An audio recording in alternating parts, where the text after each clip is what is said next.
Hi, welcome back to McClutchy Maths. My name is Natalie McClutchy and this is our final video in our Advanced Algebra playlist. We are looking today at how to solve worded problems using two variables or simultaneous equations.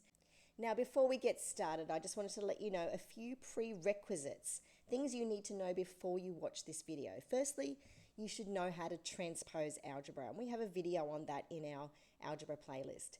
Also, how to solve linear equations, and that's in our Introduction to Algebra playlist, and solving simultaneous equations is in this playlist with the advanced algebra as well. So I'm assuming you know how to do all of these things, and that way when I jump into the worked examples later in the video, I won't have to go through those principles again with you.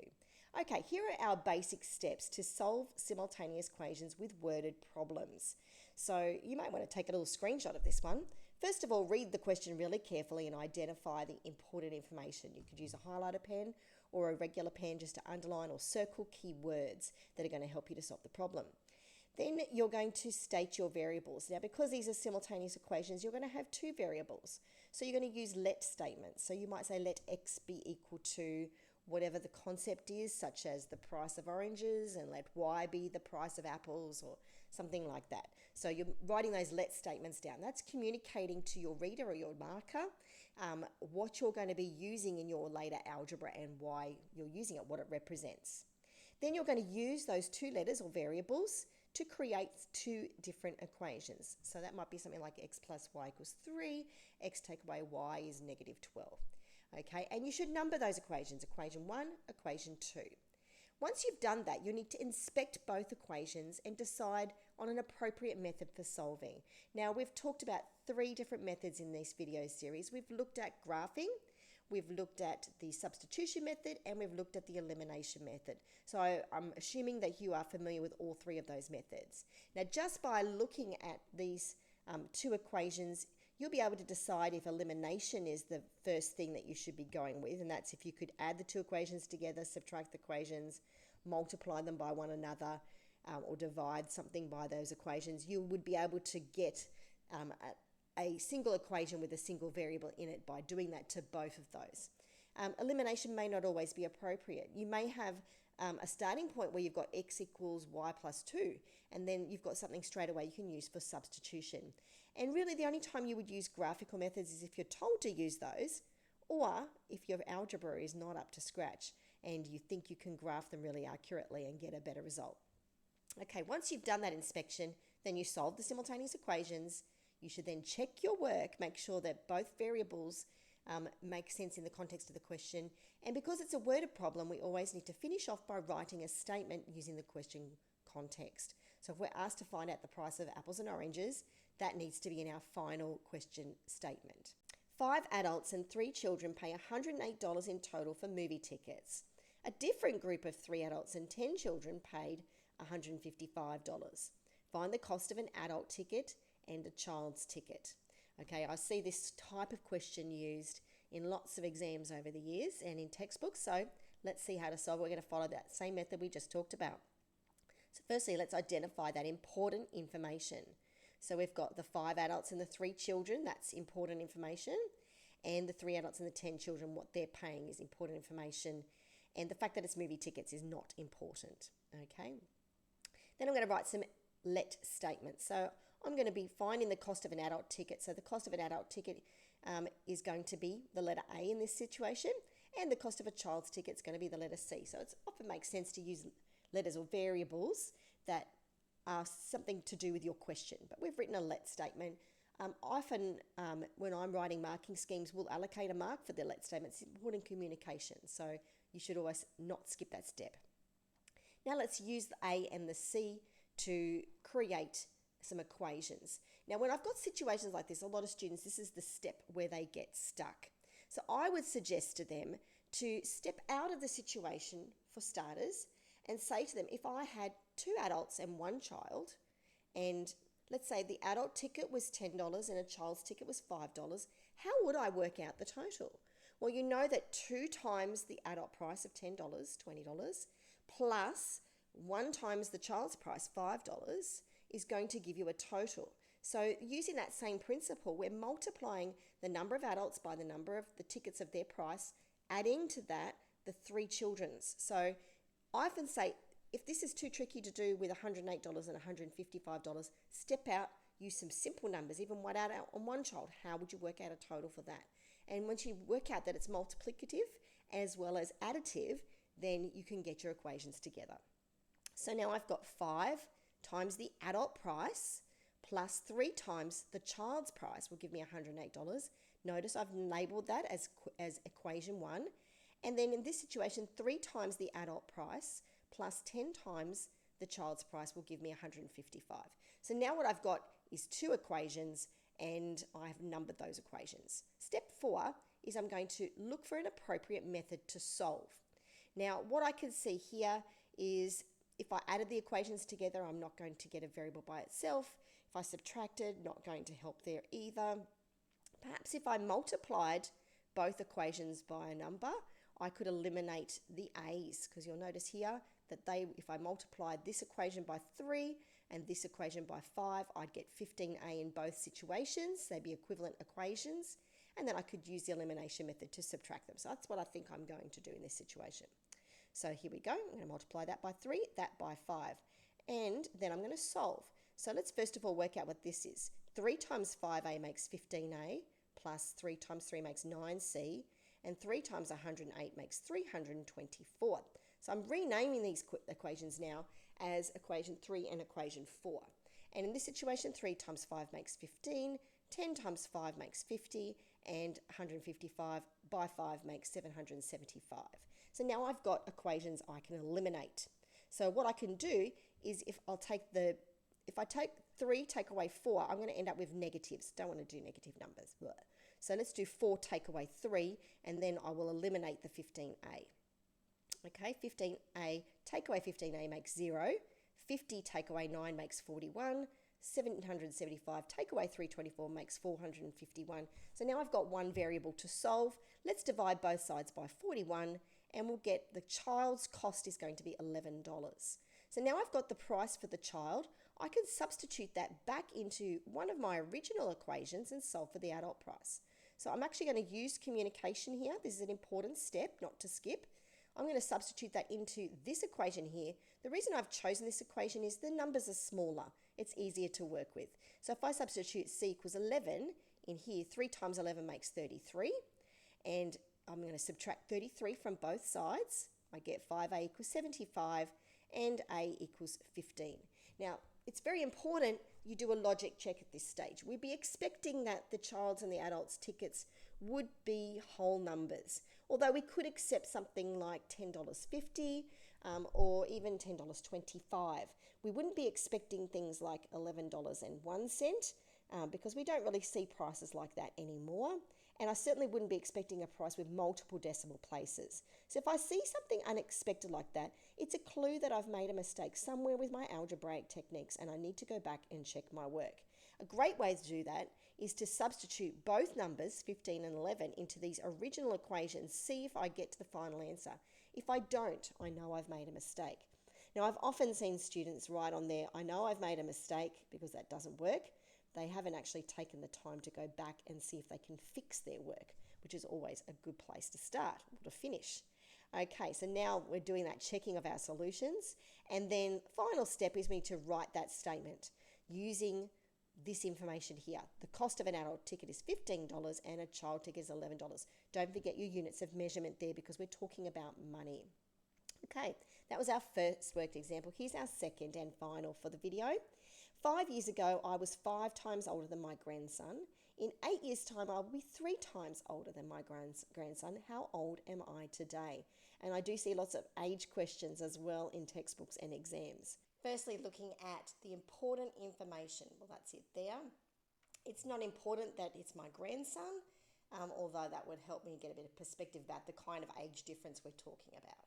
Okay, number 2 is we're going to use some let statements. So I'm going to say let my current age be A and my grandson's current age be S. Now this is important because this is a question that's talking about how old I was in the past and how old I am in the future. So I need to be really precise about what age I'm talking about. It's the current age because that's what I'm trying to find out. Okay, so now I need to unpack this information here. This is a little bit tricky. So 5 years ago, let's say my current age is 30, I wish. If I was 30, 5 years ago would be 30 take away 5, which would make me 25 5 years ago. So I need to take my current age, A, and take 5 away. So that will be the first part of my first equation, A take away 5. But 5 years ago, my grandson was also 5 years younger. So if he is going to be S, then 5 years ago, he is current age S, let's say that's 10 years old, take away 5 years. So I need to make sure I remember to apply that take away 5 to both myself, my current age, and my grandson's current age. And I'm putting that in brackets because his age is multiplied by 5. Same principle for future ages. In 8 years' time, if I was 38 now, I'd be doing 30 plus 8. So A plus 8. And my grandson would be also 8 years older. So S plus 8, and then I need to multiply that by 3. Okay, now if I'd forgotten to add the 5, take the 5 and add the 8 to the grandson, and I solved two very simple equations, I'm going to end up with his age as a multiple decimal number. So he'll be something 0.66667. That tells me straight away I've made a mistake in setting up those equations. So that's why we have to make sure that we've got this going on here. Now the next thing I'm going to do to simplify this a bit further is to expand those brackets. So 5 times S makes 5S, 5 times negative 5 makes negative 25. Then what I'm going to do, that is to the second equation, but I'm going to simplify this a little bit further and make A the subject of both equations, and they will be my new equations 3 and 4. I've relabeled those because they're the ones I'm going to be talking about now. So now I've got these much simpler equations. Now because A is equal to 5S take away 20 and A is also equal to 3S plus 16, you could say that that's equal to that, and therefore these are equal to one another. So what I'm going to do is I'm going to substitute equation 3 into equation 4. So where I see the A over here, I'm going to replace it with this information here, and it's going to look like that. Make sure you write this communication step down here. I could have also used the elimination method, subtracted both from one another, but this is much simpler. So just setting both equations to equal one another. Now I'm going to collect some like terms across that equal sign. So firstly, I'm going to move the negative 20 to the other side by doing the inverse operation. If I add 20 to both sides, I get 36 on the right-hand side. And then I'm going to collect the S terms. So I'm going to subtract 3S from both sides. I get 2S equals 36. Dividing both sides by 2, I get S equals 18. My grandson is currently 18 years old. Now I need to find out how old I am. Okay, so now I'm going to substitute that back into one of my original equations. Okay, so let's put that in there. Where we see the letter S, we're going to replace that with an 18. I could have also chosen one of these equations to substitute it back into. It makes no difference. Okay, so what I've got in here now is the S here is replaced with an 18, and I'm going to add the 5 to both sides, and 18 take away 5 is 13. 5 times 13 makes 65, plus 5 makes me 70 years old today. So now I've got these two whole numbers. That's a good clue that I've got a logical answer. Okay, so that's our current ages. Let's write a statement. Hence, I'm 70 years old today. So that's a bit of a tricky question. You may want to sit down and pause and have a think through the working there. Well, if you found this video helpful, then you're going to want to watch the rest of the series and also our upcoming series on quadratics, which takes algebra to the next level. You can also engage further with us here at McClutchy Maths by liking and subscribing, and by telling someone about the channel. You could share the channel on your YouTube video, or you could share it via email, or even put on your class OneNote. You can tell us in the comments if you found the videos helpful, and if you liked what you saw today and want to give back to the channel, $2 donation through your secure PayPal account, hitting that little super thanks heart button. And if you've got any questions about anything you saw in the video today, mcclutchymaths@yahoo.com is the best place to ask questions. It would be so hard to write in the comments an explanation of what we've just talked through, so please send that via email. Well, you've been watching McClutchy Maths. I'm Natalie McClutchy. Have a fantastic day.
Okay, let's get in with some worked example. Worked example 1.